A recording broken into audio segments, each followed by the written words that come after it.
दोस्तों आज के वीडियो में ज़मीन से जुड़ी बहुत ही महत्वपूर्ण टॉपिक पर बात करेंगे।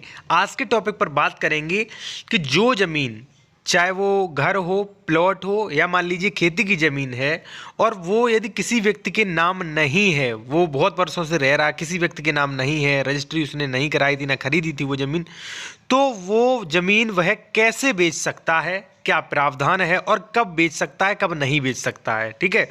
दूसरा पॉइंट है कि मौखिक अंतरण क्या होता है और किस संपत्ति का मौखिक अंतरण हो सकता है। तीसरे पॉइंट पर बात करेंगे कि यदि आप ऐसी ज़मीन खरीद लेते हैं, यानी कि जिसके नाम कोई ज़मीन है नहीं और आप उससे ज़मीन खरीद लेते हैं, रजिस्ट्री करा लेते हैं, तो भविष्य में आपको क्या प्रॉब्लम आएगी और आप उससे कैसे निवारण, जो भी समस्या आएगी उससे आप निवारण कैसे कर सकते हैं। तो चलिए वीडियो शुरू करते हैं। इससे पहले आपसे मैं कहूँगा, यदि आपका कोई ज़मीन से रिलेटेड कोई क्वेश्चन है तो आप मुझे इंस्टाग्राम पर फॉलो करके अपने पर्सनल क्वेश्चन मुझसे इंस्टाग्राम पर पूछ सकते हैं। इंस्टाग्राम आईडी की लिंक जो है वो वीडियो की डिस्क्रिप्शन में दी गई है, और यदि आप ये जानकारी लिखित रूप में पढ़ना चाहते हैं तो वीडियो की डिस्क्रिप्शन में मेरे ब्लॉग वेबसाइट की भी लिंक दी गई है, आप वहाँ जाके पढ़ सकते हैं। तो चलिए आते हैं अपने टॉपिक पर। पहला पॉइंट है कि जो जमीन, जो संपत्ति जिस व्यक्ति के नाम नहीं है उसे वह कैसे बेच सकता है।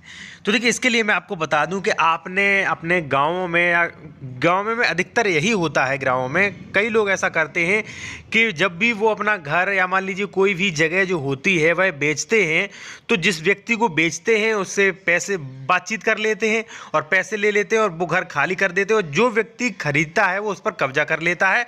बस इतनी ही प्रक्रिया होती है ना। कई लोग जो होते हैं वो रजिस्ट्री नहीं करवाते हैं और जो भी घर होता है उस पर कब्जा करके रहने लगते हैं, और भविष्य में कभी प्रॉब्लम भी नहीं आती है। ठीक है, ऐसा आपने देखा होगा, नहीं देखा हो तो ऐसा होता भी है। और देखिए, वहीं अगर हम बात करें, यदि मान लीजिए कोई भी किसी का शहर में प्लॉट है जिसकी कीमत 10 लाख, 5 लाख, या मान लीजिए जो भी सिटी में प्लॉट होते हैं उनकी कीमत अधिक होती है। ठीक है, चाहे कोई व्यक्ति के कब्जे में, जैसे मान लीजिए कोई प्लॉट है और वह व्यक्ति उस प्लॉट पर 20 साल से कब्जा किए हुए है, जब वह व्यक्ति किसी दूसरे व्यक्ति को वह प्लॉट बेचेगा, जैसे मान लीजिए ए व्यक्ति जो है वो 20 साल से एक प्लॉट पर कब्जा किए हुए है, और 20 साल बाद जब ए व्यक्ति बी को बेचेगा तो बी जब भाई देखेगा कि इसके डॉक्यूमेंट्स कहाँ है, रजिस्ट्री कहाँ है, जब तुमने खरीदा था ये प्लॉट आपके नाम है या नहीं है, तो ये सब चीज़ जब देखेगा तो वहाँ पे बी जो व्यक्ति है वो डर जाएगा और वैसी संपत्ति नहीं लेगा। लेकिन गाँव में तो तुरंत ले लेते हैं। अधिकतर लोग यही करते हैं कि रजिस्ट्री नहीं कराते, और जो भी ऐसी जगह है, थोड़ी बहुत छोटी मोटी जगह है या मान लीजिए जो भी घर होते हैं वो ऐसे ही खाली कर देते हैं और दूसरे को कब्जा दे देते हैं। अधिकतर यही होता है। तो चलिए अब बात करते हैं कि जैसे मान लीजिए आपकी ज़मीन किसी शहर में पड़ी है, ठीक है, या मान लीजिए कोई आपका प्लॉट है, या मान लीजिए कोई घर है जिस पर आप 20-25 साल से रह रहे हैं और वो बेचना चाह रहे हैं।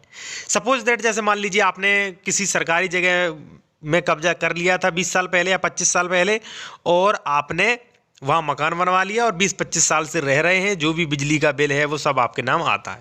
ठीक है, तो भाई जैसा कि आपको पता होना चाहिए, जो लिमिटेशन एक्ट जो होती है उसके अनुसार जो भी प्राइवेट जगह है वहाँ पर आप 12 वर्ष के बाद मालिकाना हक प्राप्त कर लेते हैं, और जो सरकारी जगह है वहाँ पर लिमिटेशन एक्ट 30 साल की निर्धारित सीमा है कि 30 साल बाद आपको उस जगह पर मालिकाना हक मिल जाता है। लेकिन कोर्ट की तमाम निर्णय, जो भी सुप्रीम कोर्ट, हाई कोर्ट के ऐसे कुछ निर्णय आए हैं जिन्होंने साफ कह दिया कि सरकारी जो ज़मीन है उस पर आप 30 या 35 साल तक भी रहें फिर भी आपको मालिकाना हक प्राप्त नहीं होता है। लेकिन आपको यहाँ पर ध्यान देना है, बहुत ज़रूरी बात यह है कि भाई आप 30 साल से, जैसे मान लीजिए कोई प्लॉट है, कोई जगह है छोटी सी और आप उस पर कब्जा किए हुए हैं 30 साल से, तो वो कब्जा प्रतिकूल होना चाहिए। ऐसा नहीं कि लड़ाई झगड़े करके, या मान लीजिए मामला विचाराधीन है, उस पर केस चल रहा है 30 साल से और आप कब्जा किए हुए, तो आपको मालिकाना हक वहाँ पर प्राप्त नहीं होगा। ठीक है, ध्यान रहे प्रतिकूल कब्जा, यानी कि आप रह रहे हैं किसी, सपोज दैट किसी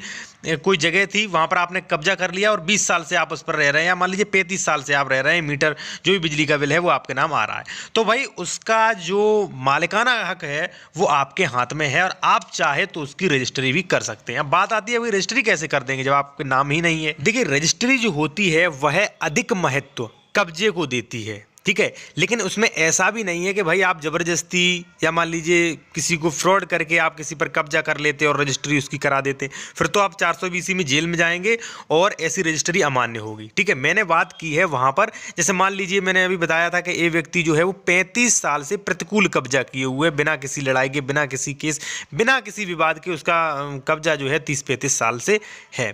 तो जब भी वह संपत्ति बेचेगा, जैसे मान लीजिए ए बी को संपत्ति बेच रहा है, तो वहाँ ए जो भी रजिस्ट्री में सारी शर्तें, यानी कि रजिस्ट्री में वह अपने कब्जे का अंतरण करेगा, जो भी उसमें उसका फ़ायदा है, जो भी हित है उसका भी अंतर करेगा। जब सबका ट्रांसफ़र हो जाता है तो वो संपत्ति का मालिक जो होता है, जो भी मालिकाना हक जो होता है, वह बी को प्राप्त हो जाता है। देखिए, बी ने ए से रजिस्ट्री करा ली, लेकिन जब बी वह संपत्ति बेचेगा तो बी के पास तो वही डॉक्यूमेंट्स हैं कि मैंने ए से ये संपत्ति खरीदी थी। अब बी जो है वो आसानी से सी को बेच सकता है क्योंकि उसके पास रजिस्ट्री भी है। जब सी व्यक्ति जो है वो कहेगा भाई इसके डॉक्यूमेंट्स रजिस्ट्री का, तो बी आसानी से दिखा देगा। तो यहाँ पर मेरे कहने का मतलब ये है कि अगर मान लीजिए कोई ऐसी संपत्ति है जिस पर आपका वर्षों से प्रतिकूल कब्जा रहा है, यहाँ पर मैंने प्लॉट या मकान की बात की है, रहा है, तो वहाँ पर अधिक चांस है कि वहाँ पर प्रॉब्लम नहीं आएगी। अगर प्रॉब्लम नहीं है तो नहीं आएगी। ऐसा नहीं है कि कोई व्यक्ति कब्जा किए हुए है, उस पर ऑब्जेक्शन लगाए हुए हैं बहुत व्यक्ति, या मान लीजिए कोई मामला विचाराधीन और ऐसे में आपने रजिस्ट्री करा ली तो रजिस्ट्री कैंसिल हो जाएगी। ठीक है, और वो संपत्ति, वो जमीन है वो आपके हाथ से निकल जाएगी। ठीक है, ऐसी संपत्ति लेने से लोग अधिकतर कतराते ही हैं और ऐसी संपत्ति नहीं लेते। लेकिन ऐसी संपत्ति अगर ले ली जाए, इस पर कोई विवाद नहीं है, तो कोई भविष्य में दिक्कत भी नहीं आती है। लेकिन आपको एक चीज़ का ध्यान रखना है, अभी मैं बताऊंगा कौन कौन सी प्रॉब्लम आती है, लेकिन आपको एक चीज़ का और ध्यान रखना है कि अगर कोई ऐसी खेती की ज़मीन है, 1 बीघा 2 बीघा 5 बीघा ज़मीन है खेती की, जो कोई कब्जा किए हुए और आपको बेच रहा है, जिसके नाम ज़मीन नहीं, ज़मीन वो है ही नहीं वास्तविक, चाहे भले ही कुछ भी हो, ऐसी ज़मीन आप कभी ना खरीदें। प्लॉट या मकान की बात एक अलग है, लेकिन आप ऐसी भविष्य में भी ज़मीन ना खरीदें। हो सकता है भाई जिसके नाम वो ज़मीन है वो कल से उस पर कोई केस खड़ा कर दे, या मान लीजिए कल से उस ज़मीन की नापतोल करवा ले और उस कब्जा छुड़वा दे। तो ऐसी कृषि की ज़मीन है वो आप कभी ना लगें, कभी भी ना लें। मैंने जो यहाँ पर बात की है वो प्लॉट है या मान लीजिए कोई मकान है, वहाँ की बात की है।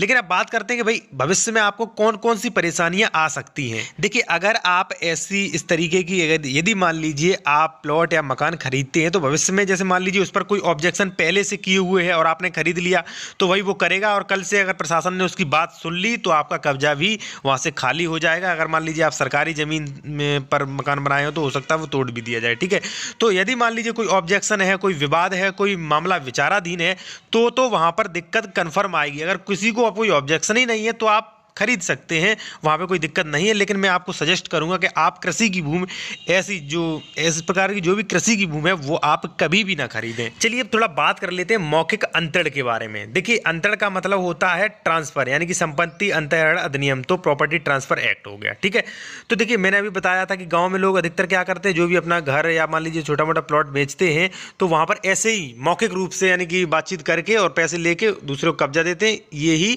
मौखिक अंतरण ये भी माना जा सकता है। लेकिन मैं आपको बता दूं कि मौखिक अंतरण, देखिए संपत्ति अंतरण अधिनियम 1882 की धारा 9 में मौखिक अंतरण को मान्यता दी गई है। लेकिन वहां पर एक शर्त यह भी लगा दी गई है कि अगर जहां पर कोई विधि द्वारा लेख अभिव्यक्त अपेक्षित नहीं है, वहां संपत्ति का अंतरण लिखे बिना किया जा सकता है। लेकिन मैं आपको बता दूं कि अपने उत्तर प्रदेश में यह प्रावधान नहीं है। अपने उत्तर प्रदेश में प्रावधान यह है कि उत्तर प्रदेश में अचल संपत्ति का मूल्य कुछ भी क्यों ना हो, लेकिन उसे लेख के माध्यम से विक्रय करना आवश्यक है। जो भी संपत्ति विक्रय कर रहे हैं उसे लेख के जरिए ही विक्रय करें। यानी कि आप उत्तर प्रदेश में कोई भी संपत्ति हो, अचल संपत्ति, उसका आप मौखिक अंतरण नहीं कर सकते। मौखिक अंतरण जो है वो अमान्य है। फिर भी लोग गाँवों में कई लोग होते हैं वो अपनी संपत्ति जो है वो ऐसे ही बिना लेख तैयार किए बेच देते हैं। तो दोस्तों, अगर आपका कोई भी प्रश्न है या मान लीजिए इस वीडियो में जो कुछ भी जानकारी छूटी है, तो आप मुझे इंस्टाग्राम पर फॉलो करके पूछ सकते हैं।